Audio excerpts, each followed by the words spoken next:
Bismillahirrahmanirrahim. Hari ini kita akan mulai pembelajaran pertama kita untuk pelajaran matematika wajib di kelas 6 IPS dan MAK. Pada pembahasan pertama di sini Ana akan menjelaskan tentang batasan materi pembelajaran matematika wajib di kelas 6. Yang pertama, untuk mid semester 1 kita akan membahas bab 1 tentang geometri ruang. Yang kedua, untuk semester 1 kita akan membahas bab 2 tentang statistika. Yang ketiga, mid semester 2 kita akan membahas 2 bab di sini. Bab 3 tentang aturan pencacahan dan bab 4 tentang peluang. Untuk semester 2 di sini diisi dengan rangkaian ujian. Kita mulai bab pertama tentang geometri ruang.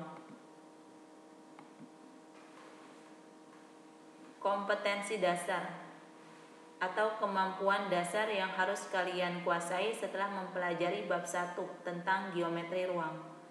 Dari segi atau aspek pengetahuan, kalian semua sebagai peserta didik di sini diharapkan mampu mendeskripsikan jarak dalam ruang. Kemudian dari aspek keterampilan, kalian diharapkan mampu menentukan jarak dalam ruang. Tujuan pembelajaran untuk bab 1 dengan pembahasan geometri ruang.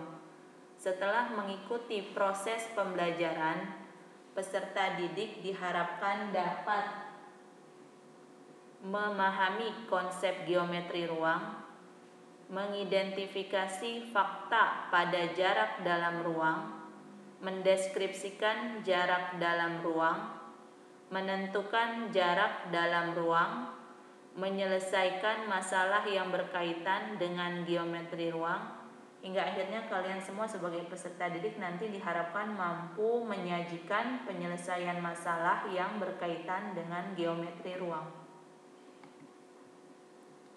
Materi pokok untuk pembahasan geometri ruang.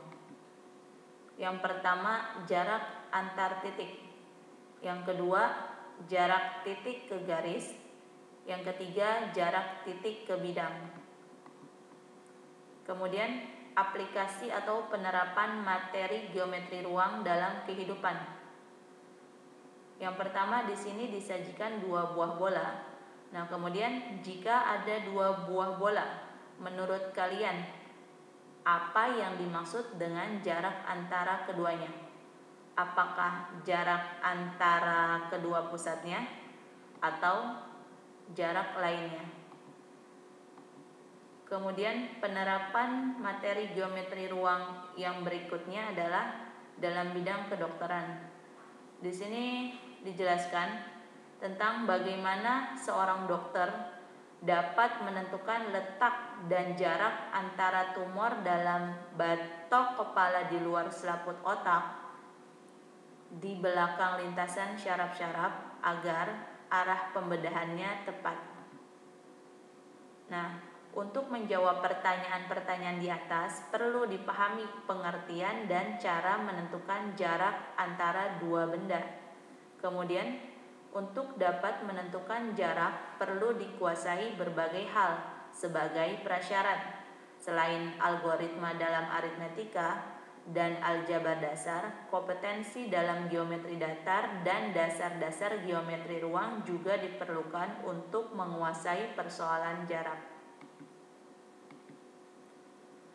Kemudian masuk ke pembahasan yang pertama, ini hanya prasyarat untuk memahami geometri ruang, yaitu kita pelajari dulu tentang unsur-unsur bangun ruang.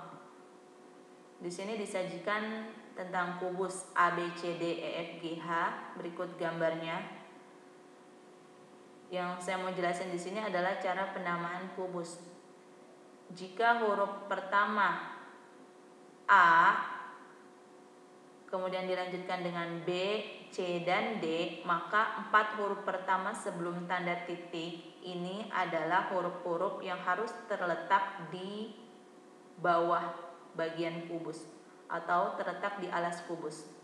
Nah, kemudian jika huruf A-nya kalian mulai tulis dari sini, maka untuk huruf selanjutnya kalian harus tulis berlawanan arah jarum jam, yaitu ke arah kanan.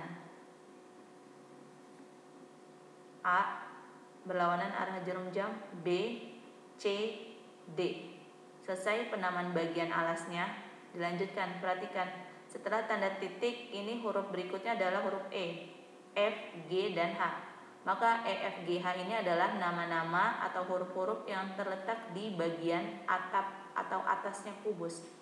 Maka huruf E ini harus sejajar dengan A ya, karena E ini kan sama-sama terletak di bagian awal.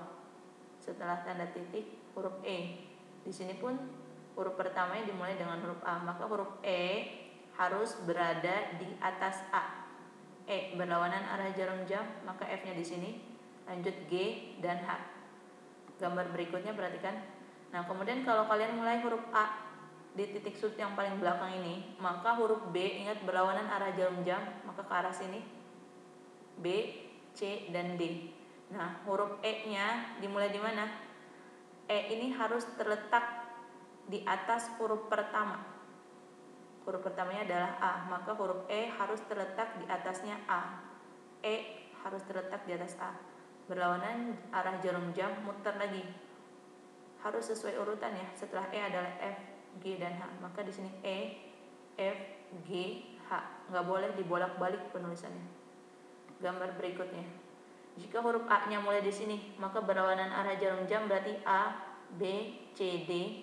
Nah, huruf E-nya pun lagi-lagi harus terletak di atas huruf pertama, yaitu huruf A. Maka E-nya di sini. Berlawanan arah jarum jam E, F, G, H. Kemudian di sini yang pertama tentang penulisan nama kubus A, B, C, D, E, F, G, H. Tadi Ana udah jelasin ya sebenarnya. 4 huruf pertama sebelum titik ini adalah nama untuk alasnya kubus. Kemudian 4 huruf berikutnya setelah tanda titik, yaitu E, F, G, H, ini adalah nama untuk atap kubus E, F, G, H. Kemudian yang kedua tentang titik sudut. Titik sudut pada kubus itu adalah titik temu atau titik potong ketiga rusuk. Kalau mau gampangnya, titik sudut itu adalah titik pojokan kubus. Nih, titik sudut, titik sudut, dan seterusnya. Maka pada kubus A, B, C, D, E, F, G, H itu terdapat 8 titik sudut, yaitu titik A, titik B, titik C, titik D, titik E, titik F, titik G, dan titik H. Kemudian yang ketiga tentang rusuk kubus. Rusuk kubus merupakan garis potong antara sisi-sisi kubus. Penulisannya atau penamaan rusuk menggunakan notasi 2 huruf kapital. Atau gampangnya sih kalau kamu mau lebih mudah mendefinisikannya, rusuk kubus itu adalah garis-garis yang terletak pada kubus. Perhatikan ya. Di sini pada kubus A, B, C, D, E, F, G, H terdapat 12 rusuk yang sama panjang, yaitu rusuk bagian alas. Perhatikan, alas ini yang berwarna biru. Maka rusuk bagian alas ya sudah, kalian tinggal cari aja garis yang terletak pada alasnya kubus. Yang pertama itu adalah garis AB atau disebut sebagai rusuk AB. Kemudian rusuk BC atau garis BC, rusuk CD, dan rusuk AD. Umumnya dalam penamaan bangun datar, bangun ruang, rusuk, bidang, dan seterusnya, itu walaupun seharusnya kalau kita lihat arahnya ini enaknya disebutnya DA, tapi biasanya penamaan itu selalu urutan abjad itu diperhatikan, jadi urut. Jadi jangan DA nulisnya, tapi kalian tulis dengan tulisan rusuk AD. Kemudian rusuk bagian atas kubus, bagian atap kubus yang warna putih, kalian perhatikan ya. Rusuk bagian atap yang pertama adalah rusuk EF, rusuk FG, rusuk GH, dan rusuk EH. Rusuk yang berikutnya adalah rusuk tegak. Rusuk tegak berarti garis yang berdiri. Rusuk yang berdiri, perhatikan garis pertama atau rusuk yang pertama adalah rusuk AE, kemudian rusuk BF, rusuk CG, dan rusuk DH. Selanjutnya bidang kubus.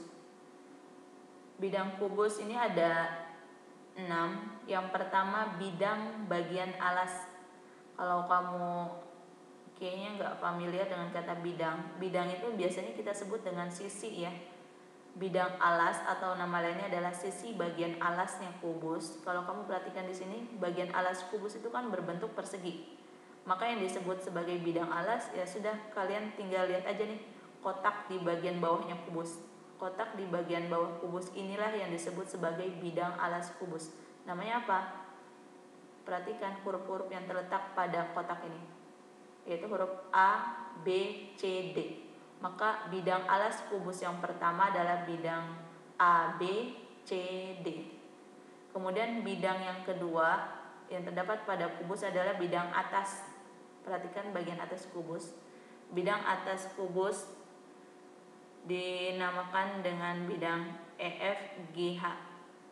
Kemudian bidang bagian depan yang warnanya pink, perhatikan nih, kotak yang berwarna pink ini bidang kubus bagian depan dengan namanya adalah A, B, F, E.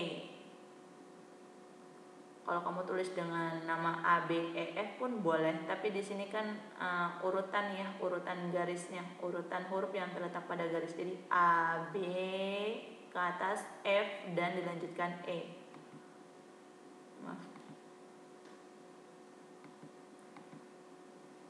Dan seterusnya. Jadi bidang kubus totalnya di sini ada 6. Kemudian yang keempat diagonal sisi. Ingat sisi itu sama dengan bidang.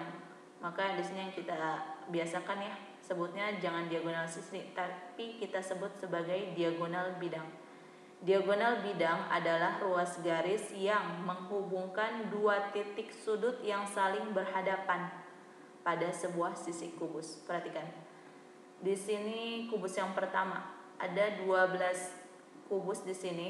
Kalian perhatikan kubus yang pertama, jangan lihat yang lain. Perhatikan. Di sini ada titik sudut A. Kalau kamu lihat titik sudut A ini dia berhadapan dengan C. Ya.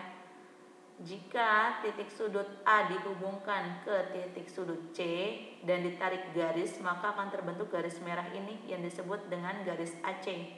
Nah, garis AC inilah yang disebut sebagai diagonal bidang. Diagonal bidang apa? Diagonal bidang alas kubus, karena diagonal bidang ini terletak di alasnya kubus. Nah, kemudian gambar yang kedua. Perhatikan bagian alasnya kubus lagi. Titik sudut B, depannya huruf apa? Ya, huruf D ya. Nah, jika titik sudut B kalian hubungkan ke titik sudut D, maka akan terbentuk garis merah. Nah, garis merah inilah yang disebut sebagai diagonal bidang. Karena diagonal bidang ini terletak di alas kubus, maka garis BD disebut diagonal bidang alas kubus. Kemudian perhatikan. Saya langsung ke dua gambaran terakhir ya. Ini bagian sebelah kirinya kubus, yaitu bidang ADHE. Perhatikan titik A di sini, kalau ditarik garis ke titik sudut yang dihadapannya yaitu titik H, maka akan terbentuk garis AH. Nah, garis AH ini disebut diagonal bidang kubus. Dan diagonal bidangnya terletak pada sisi sebelah kiri kubus. Jadi diagonal AH. Dan selanjutnya diagonal kubus yang berikutnya adalah diagonal DE. Jadi kalau kalian amatin dari awal sampai akhir, ini setiap bidang pada kubus itu masing-masing ada 2 buah diagonal. Di bagian alas ada 2 buah diagonal. Bagian atap ada 2 buah diagonal. Bagian depan pun 2 buah diagonal. dan seterusnya. Kemudian yang kelima tentang diagonal ruang. Diagonal ruang sebuah kubus itu adalah ruas garis yang menghubungkan dua titik sudut berhadapan dalam kubus. Diagonal ruang kubus berpotongan di tengah-tengah kubus. Ingat, kalau diagonal ruang dia harus melintasi tengah-tengah kubus. Nah, perhatikan gambar berikut. Langsung ke gambar yang kedua biar lebih terlihat. Kamu perhatikan huruf B di sini. Kalau kalian tarik garis dari titik sudut B ke titik sudut H, maka akan terbentuk garis HB. Garis HB ini disebut diagonal. Nah, karena diagonal ini melintasi atau melewati bagian tengah-tengah kubus, maka diagonal HB disebut diagonal ruang. Kemudian gambar yang ketiga, titik C. Sudut di hadapannya adalah sudut E. Ditarik garis C ke E. Garis CE ini pun disebut diagonal ruang karena garis CE ini melintasi tengah-tengahnya kubus ABCD EFGH. Oke, selanjutnya. Yang keenam, bidang diagonal. Bidang diagonal kubus adalah bidang yang memuat dua rusuk berhadapan dalam suatu kubus. Bidang diagonal kubus berbentuk persegi panjang. Nah, dalam kubus terdapat 6 buah bidang diagonal. Perhatikan gambar berikut. Gambar yang pertama, coba kalian perhatikan. Di sini didefinisikan tadi kalau bidang diagonal kubus itu adalah bidang yang memuat dua rusuk berhadapan. Kalau kalian perhatikan, ada rusuk AE di sini atau garis AE. Dia berhadapan dengan rusuk CG. Maka ketika rusuk AE saling dihubungkan, ini akan terbentuk yang namanya persegi panjang. Nah, persegi panjang ini dengan nama ACGE inilah yang disebut sebagai bidang diagonal kubus.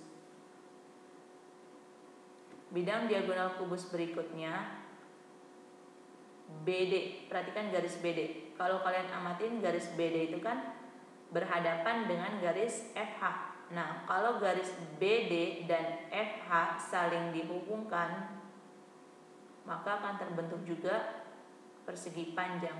Persegi panjang BD FH inilah yang disebut sebagai bidang diagonal kubus. Ingat ya, namanya bidang itu berarti bentuknya itu kotak kalau pada kubus. Nah, kotaknya dia persegi panjang.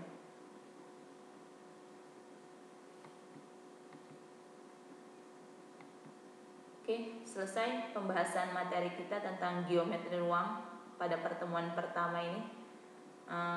Kita ucapkan alhamdulillahirrabbilalamin. Kemudian kita tutup dengan doa kafaratul majlis. Subhanaka Allahumma wa bihamdik, asyhadu an la ilaha illa anta, astaghfiruka wa atubu ilaik.